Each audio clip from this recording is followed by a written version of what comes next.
इमे जनपदाः श्रुताः सुपक् औषधिविरुदः वनाद्रिनदीयुदन्वन्तो हि येदन्ते तव वीक्षितैः.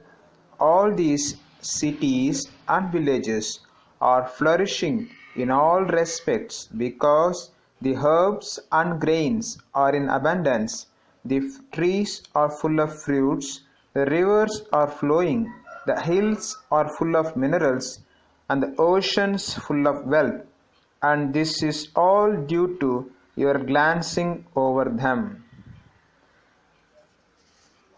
Srimad Bhagavatam 1.8.40 Srimati Kunti Maharani's prayer unto Lord Krishna. Human prosperity flourishes by natural gifts and not by gigantic industrial enterprises. The gigantic industrial enterprises are products of a godless civilization, and they cause the destruction of the noble aims of human life. The more we go on increasing such troublesome industries to squeeze out the vital energy of the human being, the more there will be unrest and dissatisfaction of the people in general.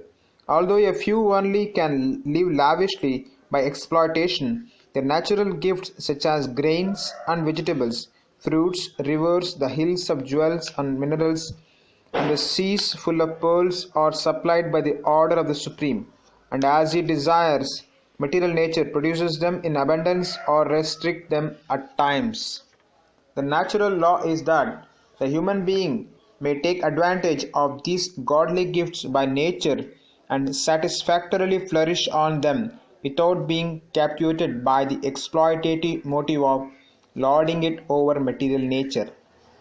The more we attempt to exploit material nature according to our whims of enjoyment, the more we shall become entrapped by the reaction of such exploitative attempts.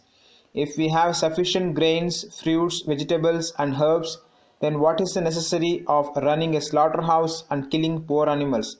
A man need not kill an animal if he has sufficient grains and vegetables to eat.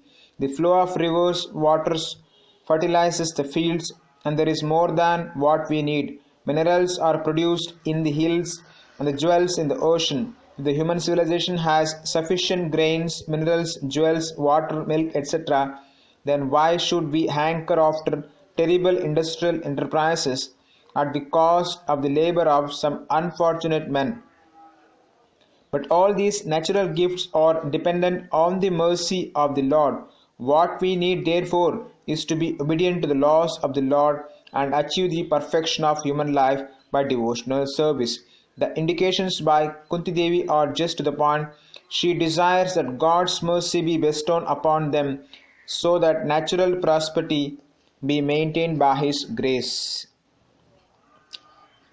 Kunti Devi mentions that the grains are abundant, the trees full of fruits, the rivers flowing nicely, the hills full of minerals, and the oceans full of wealth.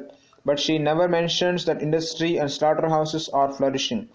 For such things are nonsense and men have developed to create problems. If we depend on God's creation, there will be no scarcity but simply ananda, bliss.